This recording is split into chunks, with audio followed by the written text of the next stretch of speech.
Hello friends, आइए इस video में बात करेंगे इंडिया और नेपाल के बीच बॉर्डर टेंशन और जानेंगे कि किसके इन्फ्लुएंस में आकर नेपाल ने ऐसा स्टेप उठाया है। चलिए शुरू करते हैं।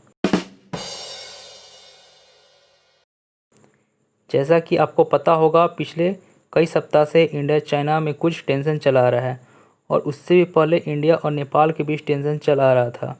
आखिर ये बॉर्डर टेंशन कहाँ था और कैसे स्टार्ट हुआ? नवंबर 2019 में भारत ने अपना न्यू मैप जारी किया, जिसमें इंडिया के मैप में लिपू लेक, लिम्फियाधुरा और काला पानी इन्फॉल था, जो आज के समय में उत्तराखंड का पार्ट है। तो जैसे ही भारत ने ये मैप जारी किया तो नेपाल के एक्सटर्नल अफेयर मिनिस्ट्री ने एक छोटा सा नोटिस आया कि ये नेपाल का टेरिटरी है, आपको नेपाल से बात करके करनी चाहिए थी। बट वो सब तो ठीक है, बट रिसेंटली अभी बॉर्डर रोड ऑर्गेनाइजेशन ने एक रास्ता बनाया जो पिथौरागढ़ से डायरेक्टली लिपू लेक फिर सीधा कैलाश मानसरोवर लेक को जोड़ देगा। माना जा रहा है कि यह पिलग्रिम्स के लिए काफ़ी सहायक है, जो पहले सिक्किम से होकर जाना पड़ता था, अब उन्हें 6 दिन के बदले मात्र 3 दिन में मानसरोवर कैलाश तीर्थ यात्रा कर सकते हैं। तो इस रोड के बनने के बाद नेपाल ने ऑफिशियली एक प्रेस रिलीज करके इंडिया को कहा कि हम लोग इस मैप को नहीं मानते। आप यहाँ देख सकते हो, ये उनका प्रेस रिलीज स्टेटमेंट है। The government of Nepal has learn with regret about the inauguration yesterday by India which connecting Lipulekh pass through the Nepali territory. अब यहाँ पर Nepal government treaty of Sugauli का अंतर्गत क्लेम कर रही है। According to treaty of Sugauli 1815, ये डिटरमाइन करता है भारत और नेपाल के बॉर्डर लाइन को, जो ब्रिटिश ईस्ट इंडिया और किंगडम ऑफ गोरखा के बीच हुई थी, जिसमें माना गया कि काली नदी और मेची नदी नेपाल की बाउंड्री डिटरमाइन करेगी। बट विवाद उठा है ऑन ऑरिजिन ऑफ काली नदी।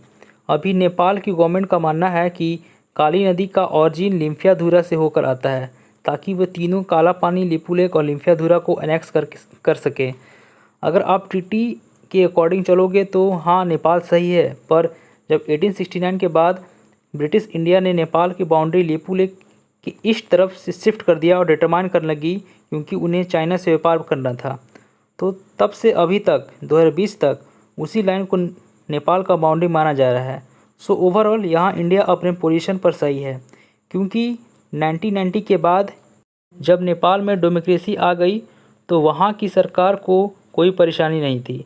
तो अब केपी ओली की सरकार ऐसा क्यों कर रही है और इतना एग्रेसिव स्टेटमेंट क्यों दे रहा है अगेंस्ट इंडिया, जबकि इंडिया उसका स्ट्रेटजिक पार्टनर है? आइए समझते हैं।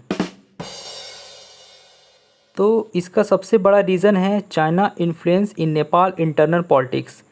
चाइना नेपाल के इंटरनल पॉलिटिक्स में कदम रख दिया है। आज के समय में नेपाल की national assembly and house of representative दोनों ने नेपाल कम्युनिस्ट पार्टी का दबदबा है। ये जो नेपाल कम्युनिस्ट पार्टी है, 2018 में 2 पार्टी मर्ज हुई थी।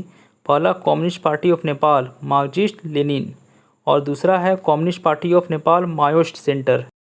अब ये जो दोनों पार्टी मर्ज हुई थी, दोनों में तनाव, मनमुटाव होने लगा due to power encroachment.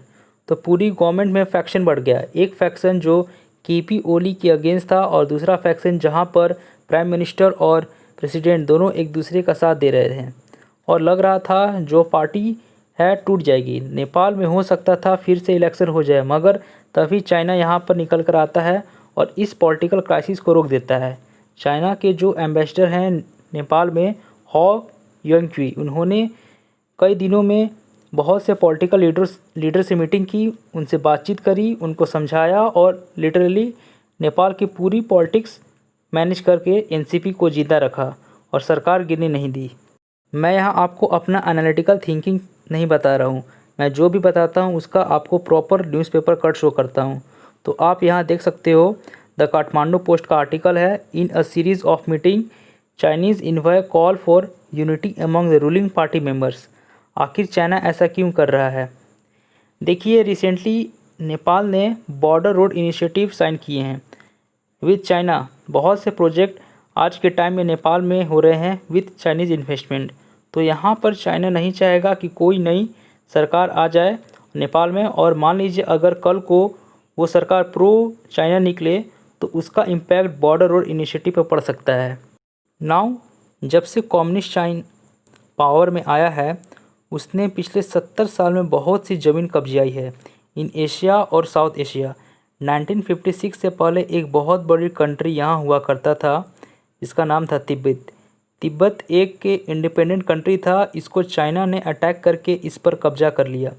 Tibet की ऑक्यूपेशन के कुछ ही साल बाद 1962 चाइना ने अटैक कर दिया इंडिया को और लद्दाख का ये जो रीजन है अक्षय चीन, इसे कब्जा कर लिया। और चाइना फिर यहाँ पर भी नहीं रुका, उसने एक साल बाद मीन्स 1963 चाइना ने पाकिस्तान पर प्रेशर डाला, काफ़ी प्रोमिसेस की कि हम यहाँ पर मिलिट्री इंगेजमेंट बढ़ाएंगे, हम एलाइज होंगे अगेंस्ट इंडिया, और ये सब प्रॉमिस करके पाकिस्तान ने जो इलीगल तरीके से इंडिया की ज़मीन कब्जा रखी थी वो चाइना को थमा दिया। बट इंडिया इसको मानता नहीं है, हमारे हिसाब से ये जो लैंड है हमारा है। तो चाइना हर तरफ से एक्सपेंशन करता जा रहा है। ये लोग क्लेम करते हैं अरुणाचल प्रदेश को, तैवान को, साउथ चाइना को। चाइना कॉन्स्टेंटली बाउंड्री को एक्सपेंड कर रहा है और इंक्रोच कर रहा है। रिसेंटली अभी इंक्रोचमेंट हुआ है नेपाल में। नेपाल की सरकार की एक रिपोर्ट आई है जहां पर ये कुछ कह रहे हैं कि चाइना ने बहुत सी एरिया में नेपाल का लैंड इंक्रोच कर लिया है और हो सकता है इन फ्यूचर चाइना वहां बॉर्डर पर पोस्ट भी बना ले। तो यहाँ पर आप देख सकते हैं नेपाल की सरकार की रिपोर्ट आई है, survey department of agriculture ministry of Nepal. ये कह रहे हैं कि चाइना नेपाल की 33 हेक्टेयर ज़मीन इंक्रोच कर लिया है। और सबसे अजीब बात यह है कि नेपाल की जो मिनिस्ट्री है वही ओपनली यह बात कर रही है कि हमारी ज़मीन कब्जाई गई है। नेपाल की जो अपोजिशन पार्टी है नेपाली कांग्रेस, उनके जो लीडर हैं वो क्वेश्चन कर रहे हैं on ruling party means KP Oli सरकार को कि आप इस इशू पर बोलते क्यों नहीं। मगर जो नेपाल गवर्नमेंट है अंडर द केपी ओली सरकार, वे बिल्कुल चुप्पी साधे हुए हैं, ऑलमोस्ट इसको बिल्कुल इग्नोर कर रहे हैं और इसका सारा फोकस ऑन इंडिया पर है। नेपाल की सरकार की रिपोर्ट यह भी कह रही है कि चाइना ने ना सिर्फ ज़मीन कब्जाई है बल्कि नेपाल के आसपास जो रिवर आती थी उन रिवर का भी फ्लो चेंज कर दिया है। नाउ ये जो चाइना कर रहा है इससे इंडिया के लिए क्या प्रॉब्लम खड़ी हो सकती है। देखो प्रॉब्लम बहुत ही सिंपल है। नेपाल के बॉर्डर का एरिया अगर चाइना धीरे धीरे कब्जाता है तो आज नहीं तो कल ये इंडिया के लिए एक ह्यूज प्रॉब्लम बन जाएगी। अभी के लिए नेपाल में केपी ओली की सरकार है, कल को ये जब सरकार चेंज होगी और ये न्यूट्रल सरकार आएगी तो उस वक्त हाई पॉसिबिलिटी है कि चाइना यहाँ पर बहुत सारा एरिया कब्जा ले, और उसके लिए उन्होंने तैयारी प्रॉपर कर ली है। जैसे ही चाइना रोड बिल्कुल नेपाल बॉर्डर तक पहुँच जाएगा तो उसके बाद चाइनीज़ आर्मी कभी भी चाहे तुरंत कैप्चर कर सकते हैं इन द फ्यूचर। और देखो यहाँ पर अगर चाइना ये जो रीजन है यहाँ पर इंक्रोचमेंट कर लेता है तो इससे एक ह्यूज सिक्योरिटी थ्रेट हो जाएगा in India, Uttarakhand. So what will India do, Bharat को क्या करना चाहिए।